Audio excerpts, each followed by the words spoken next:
Hi folks, today I'm going to talk about another M1895 Boer Mauser carbine, as I've quite often talked about before. This was used in the Anglo-Boer War of 1899-1902 and it's quite a well-travelled rifle.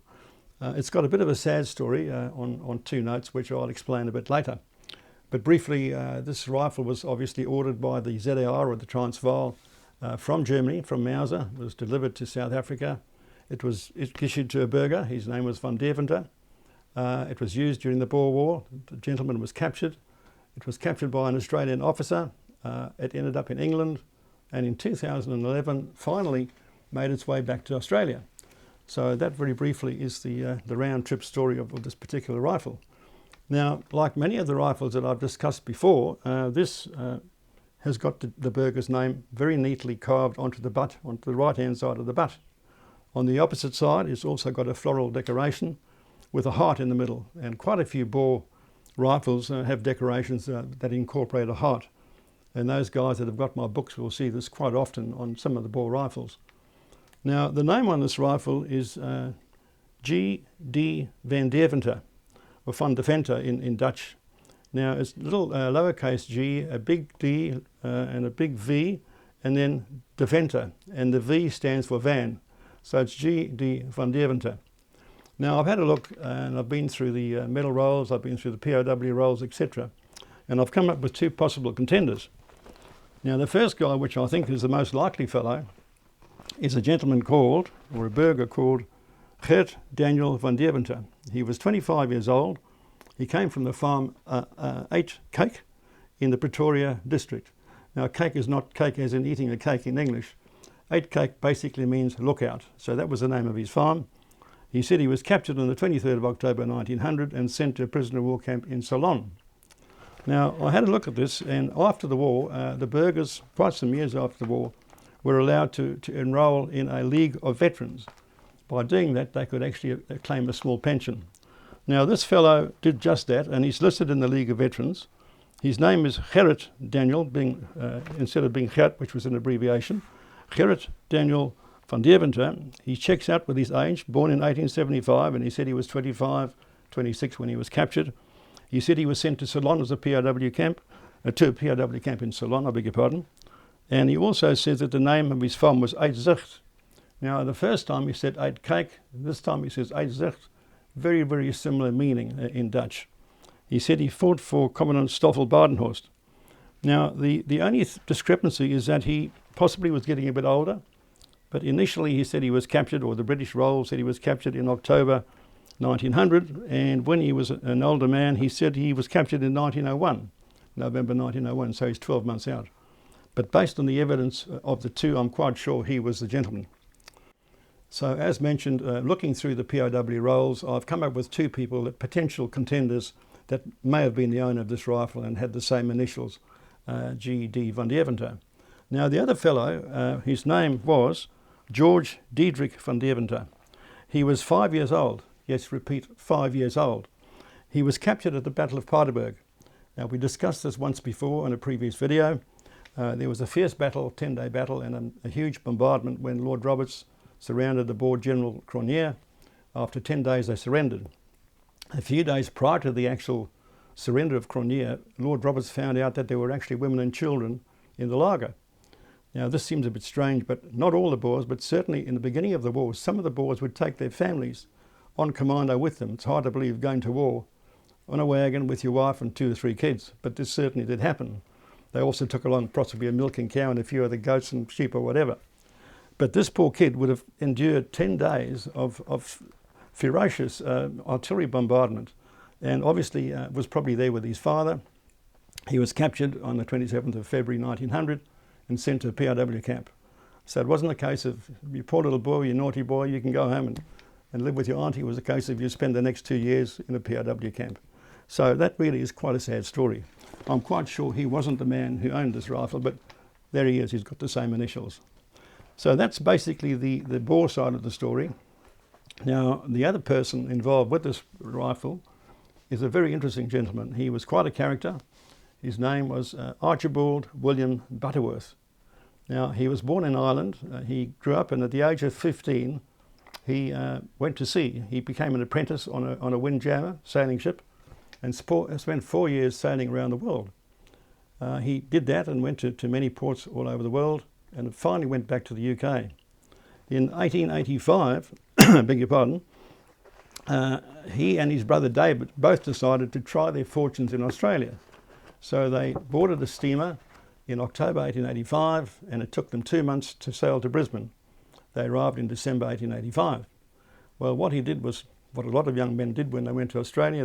He worked on the sheep station, he tried a bit of cattle droving, he tried a bit of mining. He eventually worked for the Queensland Mounted Police for a couple of months. And then in 1890, he was offered a position in British New Guinea.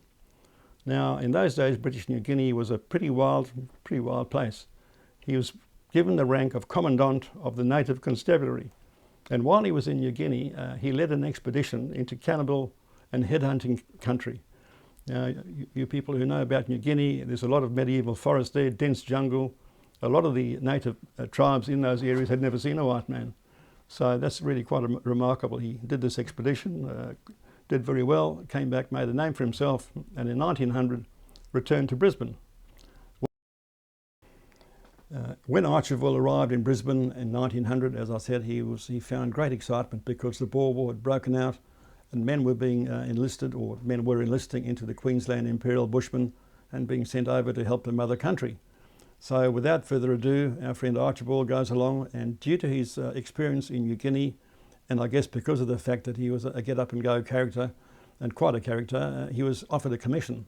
So he became a lieutenant in the 4th Queensland Imperial Bushmen, and they left Australia in May 1900, bound for South Africa. They arrived in Cape Town in June 1900, and he went up to the front with his men. And this rifle actually appears in my 3rd book, my Carvings from the Veldt Part 3.